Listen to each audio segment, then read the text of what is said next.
বন্ধুরা, চায়না এমন একটি দেশ যে দেশটি তাদের অদ্ভুত নিয়ম কানুনের জন্য সবসময় চর্চার বিষয় হয়ে থাকে, আর বলা হয়ে থাকে চাইনিজরা ব্যবসা ছাড়া কিছুই বোঝে না। বন্ধুরা, আপনাদের মধ্যে এমন কোনো মানুষ নেই যারা চাইনিজ প্রোডাক্ট ব্যবহার করেনি। চাইনিজ প্রোডাক্ট ব্যবহার করার একটি কারণ হচ্ছে খুব সস্তাতে চাইনিজ প্রোডাক্ট পাওয়া যায়। বন্ধুরা, আপনারা সবাই জানেন চায়না দেশটি কপি করতে কতটা এক্সপার্ট। পৃথিবীর এমন কোনো বড় বড় কোম্পানি নেই যেই কোম্পানির কপি করেনি চাইনিজরা। এমনকি তারা হুবহু সেই কোম্পানির প্রোডাক্টের মতো প্রোডাক্ট তৈরি করে ফেলে, আর সেই কোম্পানির নাম পর্যন্ত ছাড়ে না। এবং চাইনাদের এই প্রোডাক্ট খুব সস্তা হওয়ার কারণে খুব সহজে মার্কেটে সেল হয়ে যায়। তো আজকের এই ভিডিওতে আমরা এমন কিছু প্রোডাক্ট সম্পর্কে জানবো যেগুলো চায়না হুবহু কপি করেছে, আর এই কপি করার জন্য চাইনিজরা গর্ব করে যে তাদের মতো নাকি কেউ কপি করতে পারে না। তারা বলে কপির মধ্যে একটি ট্যালেন্ট আছে। বন্ধুরা, আজকে যে প্রোডাক্টগুলো দেখাবো সেগুলো চাইনিজ পিপলরা এমন ভাবে কপি করেছে যে আপনি ধরতেই পারবেন না যে কোনটি আসল প্রোডাক্ট এবং কোনটি নকল প্রোডাক্ট। বন্ধুরা, চাইনিজ পিপল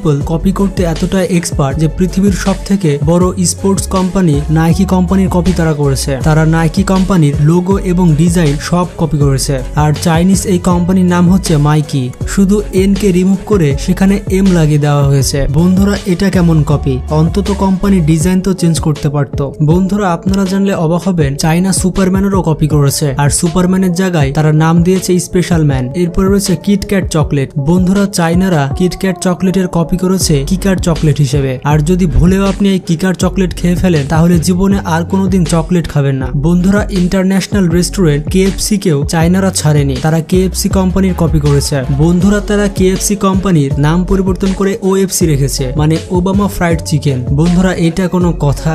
বন্ধুরা, এটাও বলা যায় না চাইনিজ পিপল কবে বলে ট্রাম্প ফ্রাইড চিকেনও চালু করবে। এরপরে রয়েছে 7-Eleven। বন্ধুরা, 7-Eleven হচ্ছে পৃথিবীর জনপ্রিয় একটি স্টোর যেখানে আপনি সব ধরনের খাবার মজুদ পাবেন। বন্ধুরা, চাইনিজ পিপলরা এই স্টোরে নকল করেছে এবং তারা নাম পরিবর্তন করে রেখেছে 7-12। চাইনাতে 7-12 নামের অনেক স্টোর রয়েছে। এখানে আপনি সেই সব ধরনের প্রোডাক্ট পাবেন যেগুলো আপনি 7-Eleven-এ পাবেন। 7-12 এর লোগো পুরোপুরি 7-Eleven এর মতো তৈরি করা হয়েছে। এরপর রয়েছে কার ব্র্যান্ডস। চাইনারা কপি করতে এতটা এক্সপার্ট যে তারা পৃথিবীর বড় বড় কার ব্র্যান্ডকেও ছাড়েনি। বন্ধুরা, আপনি যদি কার ব্র্যান্ড তৈরি করার জন্য ফ্যাক্টরি তৈরি করতে পারেন তাহলে একটা আলাদা লোগো কেন তৈরি করতে পারবেন না? কিন্তু চাইনিজ পিপলরা কোনোভাবেই একটি নতুন লোগো তৈরি করবে না। বন্ধুরা, আপনি যদি রোলস রয়েলস চালাতে চান কিন্তু আপনার কাছে বেশি টাকা না থাকে তাহলে আপনি চাইনিজদের এই প্রোডাক্টটি ব্যবহার করতে পারেন। বন্ধুরা, চাইনিজ পিপলরা রোলস রয়েলস এর কপি করে জিলি জি কোম্পানি তৈরি করেছে। এই জিলি জি কোম্পানি রোলস রয়েলস এর সবকিছু কপি করেছে। রোলস রয়েলস এর লোগো থেকে শুরু করে গাড়ির ডিজাইন এবং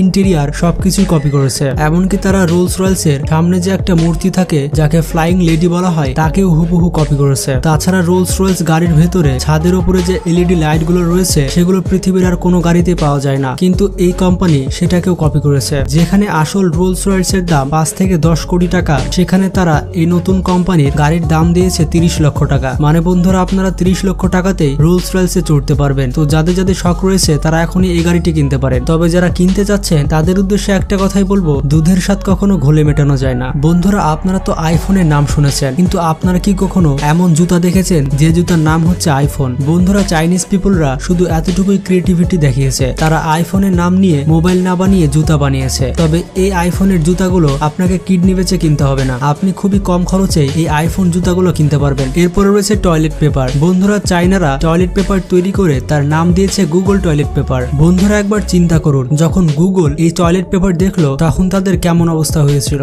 এরপর রয়েছে পিৎজা হাট। বন্ধুরা, পিৎজা হাট কোম্পানিকেও চাইনারা কপি করেছে এবং তারা পিৎজা হাট কোম্পানি কপি করে তার নাম দিয়েছে পিৎজা হিট। শুধুমাত্র হাটের জায়গায় হিট করে দিয়েছে, হয়তো এদের পিৎজাগুলো অনেক হিট হয় তার জন্য তারা নাম দিয়েছে পিৎজা হিট। Oreo chocolate. বন্ধুরা, চাইনারা অরিও চকলেটকে কপি করে তার নাম দিয়েছে বরিও চকলেট। বন্ধুরা, আপনারা যদি খুব কম খরচে অরিও চকলেট খেতে চান তাহলে চাইনাতে চলে যান, সেখানে বরিও চকলেট পাবেন। বন্ধুরা, যদি আপনারা বরিও খেতে চাইনাতে চলে যান তাহলে ম্যাকডোনাল্ড কোম্পানির কপি কোম্পানিটি দেখে আসবেন। তারা ম্যাকডোনাল্ডের কপি করে নাম দিয়েছে মাইকেল অ্যালন। বন্ধুরা, এই মাইকেল অ্যালন কোম্পানিটি হুবহু ম্যাকডোনাল্ড কোম্পানির লোগোকে কপি করেছে।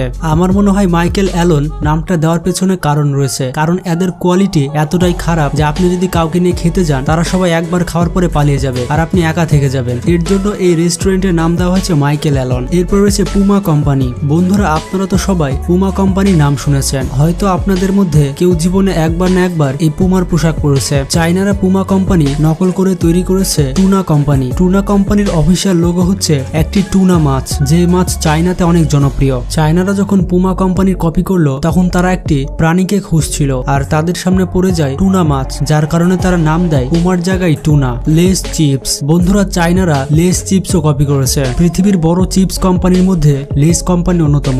লেস কোম্পানির কপি করে তারা লেগস কোম্পানি তৈরি করেছে। বন্ধুরা একটি চিপসের নাম লেগস হয়। বন্ধুরা আপনারা কি কখনো এই লেগস চিপ দেখেছেন তা কমেন্ট বক্সে জানাবেন। এরপর রয়েছে বিবিসি। বন্ধুরা পৃথিবীর বিখ্যাত নিউজ এজেন্সি হচ্ছে বিবিসি। চায়নারা এটাকেও ছাড়েনি, কিন্তু বিবিসি কোম্পানি তখন অবাক হয়ে যায় যখন তারা জানতে পারে যে চায়নাতেও ফেক বিবিসি রয়েছে, যেখানে তারা সেম লোগো, সেম লেআউট এবং সেম ডিজাইন ব্যবহার করেছে।